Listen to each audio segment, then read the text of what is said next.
Hello my dear friends, you're on the Military Summary channel, and today we will discuss the situation in Ukraine on the 21st of July. Today we have a lot of very interesting updates, so let's start. And first, let's start with Kherson area, with this region, and let's talk a little bit about Vysokopolye, about the area around Vysokopolye. If you remember a few days ago, I told you that there were some report from the Ukrainian side that Ukrainians managed to encircle Russian forces in Vysokopolye. According to the reports, there were around 2,000 Russian soldiers, 2,000 soldiers, and after that there were no updates. I haven't seen any video and photo improvements of that encirclement. Anyway, yesterday we got report from the Ukrainians from their side that there were no encirclement. At least first I got this update from Aristovich. He was the one who announced about encirclement of this town. Aristovich is some kind of Ukrainian authority. He's a part of Ukrainian authorities. And yesterday he reported that there were no encirclement. And if we're talking about the Russians, they announced that there was some battle, some heavy clashes around Vysokopolye, but the Ukrainians were defeated in this area and they were forced to retreat with very big losses. If we're talking about any other movements on this front line, there were no movements, just the local heavy clashes all along the front line. Every side, every party is preparing their position in this area. Today we got some report from some spy report from the Ukrainian authorities. According to this report, the Ukrainians are planning to start the offensive operation in Kherson area somewhere in August. At least the Russian sources are saying that Zelensky promised the West countries that they are going to start their offensive operation in August if they want to get more weapon and more supply. So we'll see. And if we're talking about the Russians, some sources are saying that the Russians are not planning to start their aggressive offensive operation in the very near future. Let's say they will complete the operation in Siversk, Bakhmut, Artyomovsk area. In this area, they will continue everything they do in this operation in this area. They will try to establish control over Siversk, Bakhmut, then they will move towards Bakhmut, Slaviansk, Kramatorsk, Konstantinovka, toward this area, and after that they are not planning to continue their moving before they complete one important task. Today we got more and more reports from the Russian sources that they are preparing more and more volunteers brigade, as they say them. A few days ago we discussed about the fact that they prepared some Ukrainian brigade near Kherson area. So we understand that the brigade has few battalions, so it's up to few thousand soldiers. Today I got a report that some new brigade were prepared in some Russian region, and today later I got report that now, at least like these days, there is a process of preparing around 16 new fully equipped battalions. And to be more precise, all these 16 battalions are preparing to use and to work with the Iranian drones. So the Russians are not planning to start their offensive operation until they got the totally fully equipped and totally prepared new battalions who can work with Iranian drones. As soon as they teach them, as soon as they will understand that these forces, these guys can use these drones and they can be very helpful in their offensive operation, after that they will start new offensive operation. And in this offensive operation they're going to use not just the regular weapon we used to see like artillery, tanks. Also the Russians will involve drones, Iranian drones, in the next phase of war. And as they say, they're expecting this, according to the Russian source, somewhere in September or September, October, something like this. Before this time, we won't see any big offensive operation on any other front line, because the forces who is who's learning how to use the drones won't be ready by this time.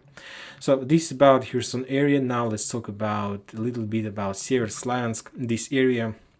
Today we got some report from the Ministry of Defense of Russian Federation.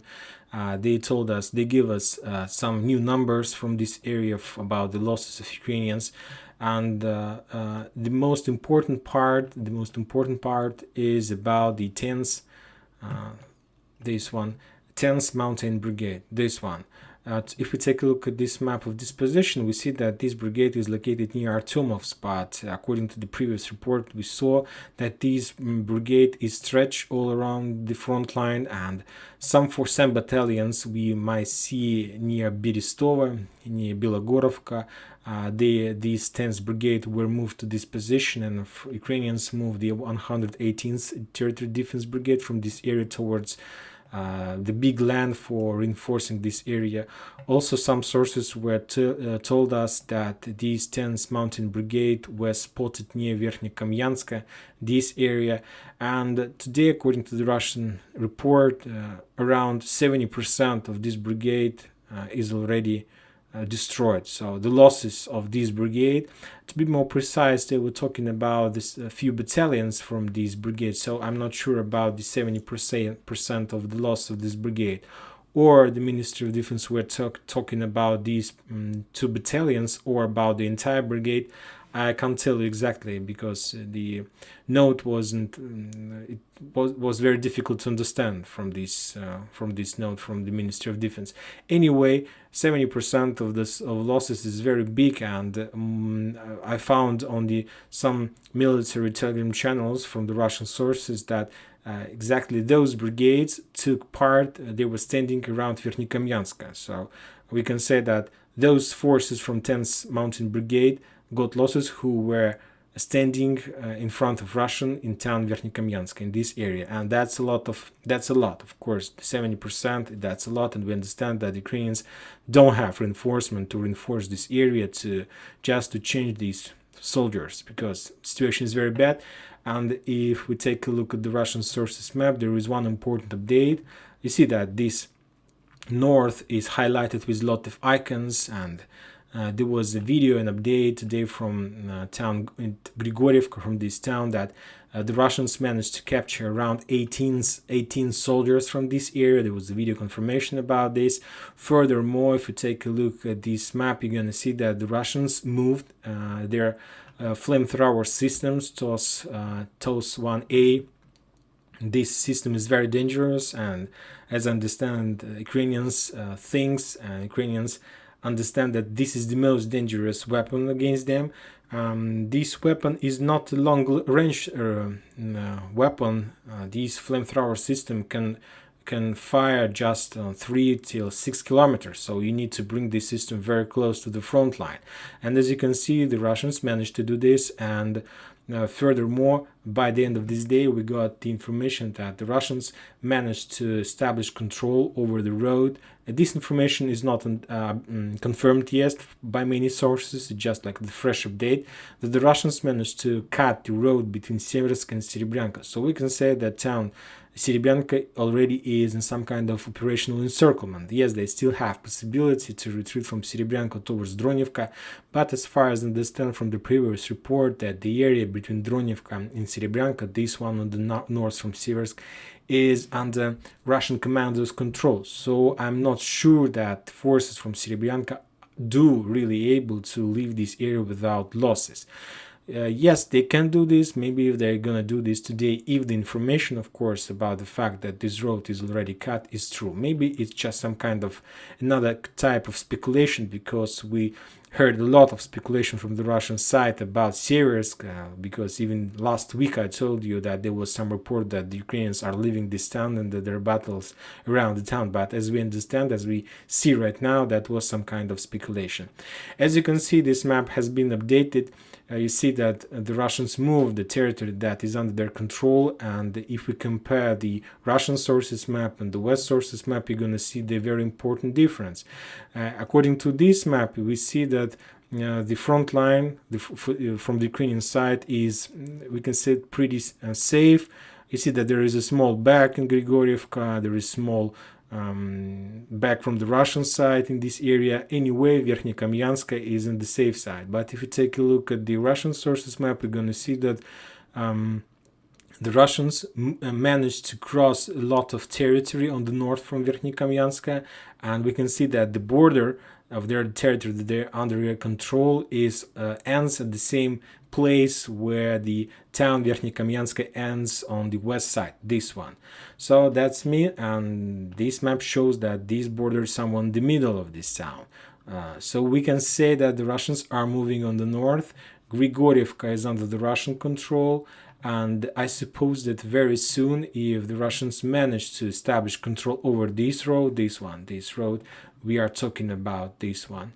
This is the road that Ukrainians were able to use to reinforce the forces from Siversk towards Serebyanka.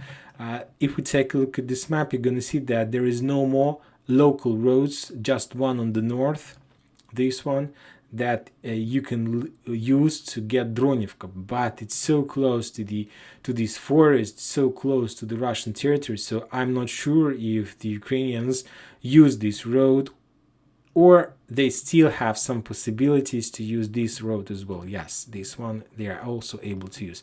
Anyway, I suppose that according to the Russian sources, if we take a look at this map one more time, we see this, that they're got very close, that this road is already under fire control, or maybe even under physical control. If this road is just under fire control, we can say that forces in Serebyanka still have possibility to leave this area. If this road is already under physical control, because as far as I understand from the Russian sources, the brave group, Отважные in Russian, are working in this area, and maybe they managed to establish some physical control over this territory. So in this case, this road is also under fire control, and that means that forces in Serebyanka is already encircled, because this road is also under fire control. So let's see and let's follow this situation, and sooner or later we're going to understand everything that happens here.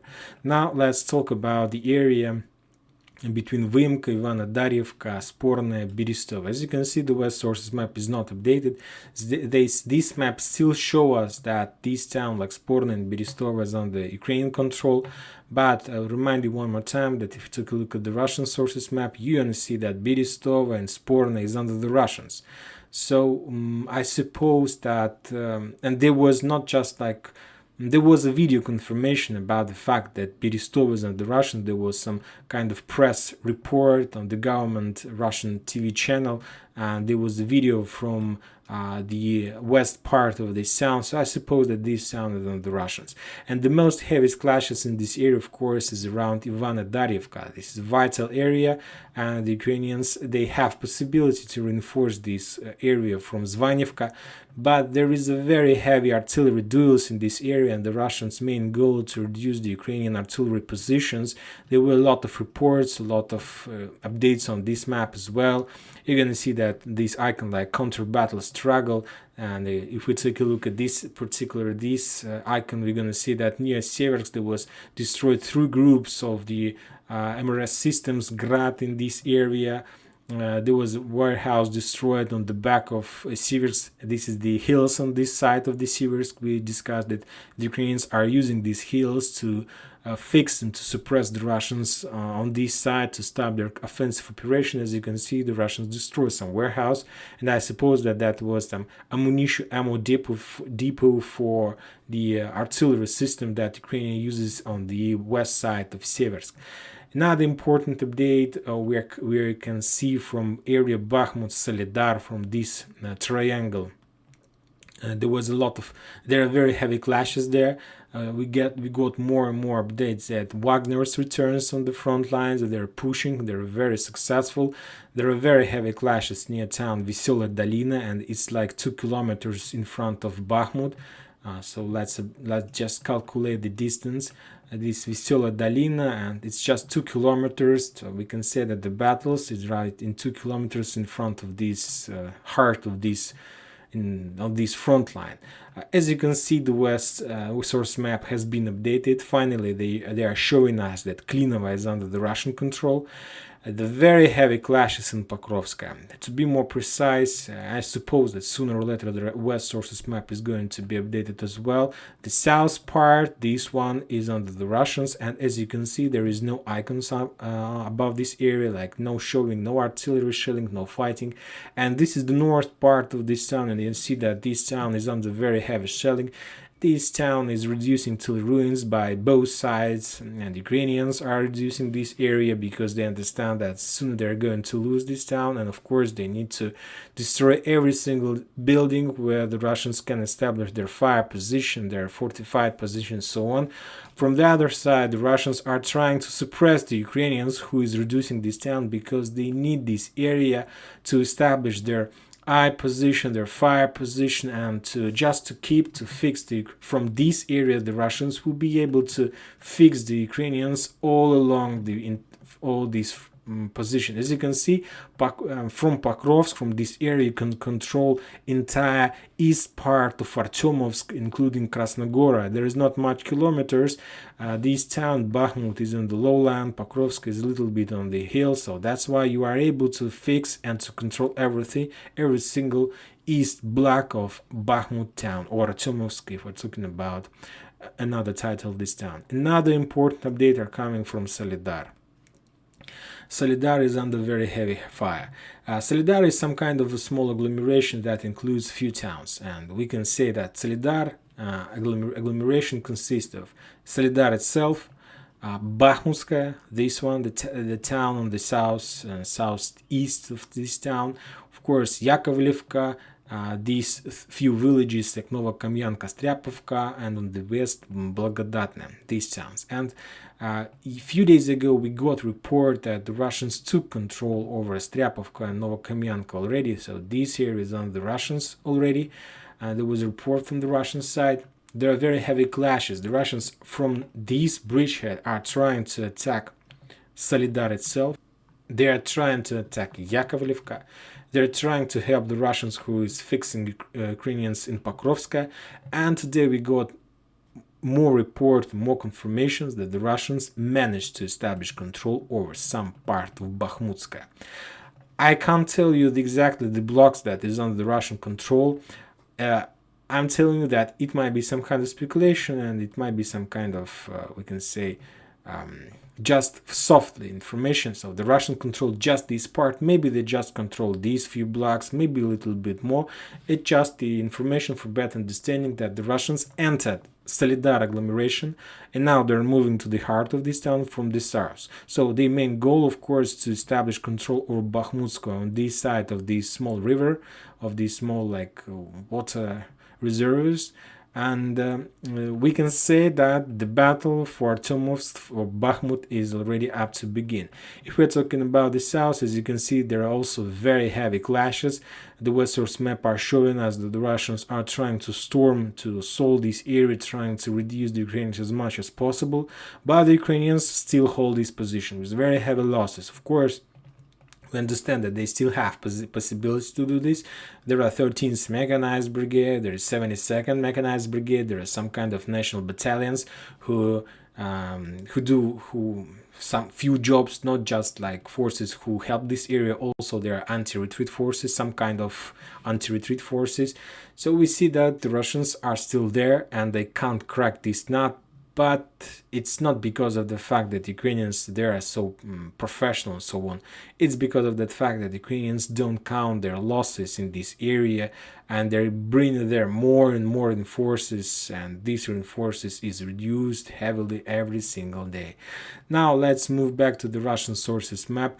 There were a few updates about the fact that the Ukrainians uses the HIMARS area and trying to reduce the Russians depot in the back, like near on the this area that is under LPR or DPR control.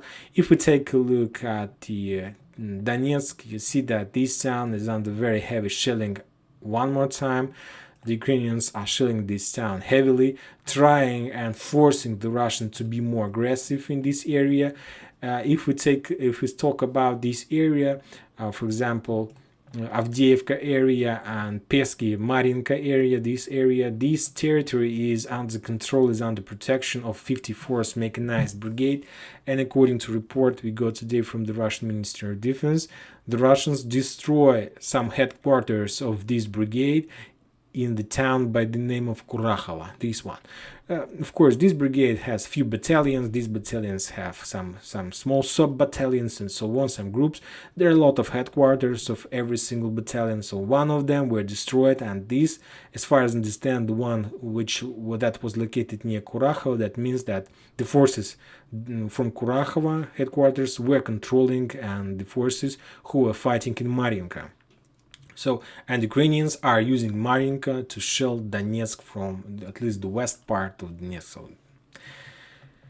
So this is the situation for today, and we can say that's it for today. Thank you for watching. Subscribe to my channel, put your likes, join my Patreon military summary channel. Remind you that we condemn any violence in Ukraine, and bye bye.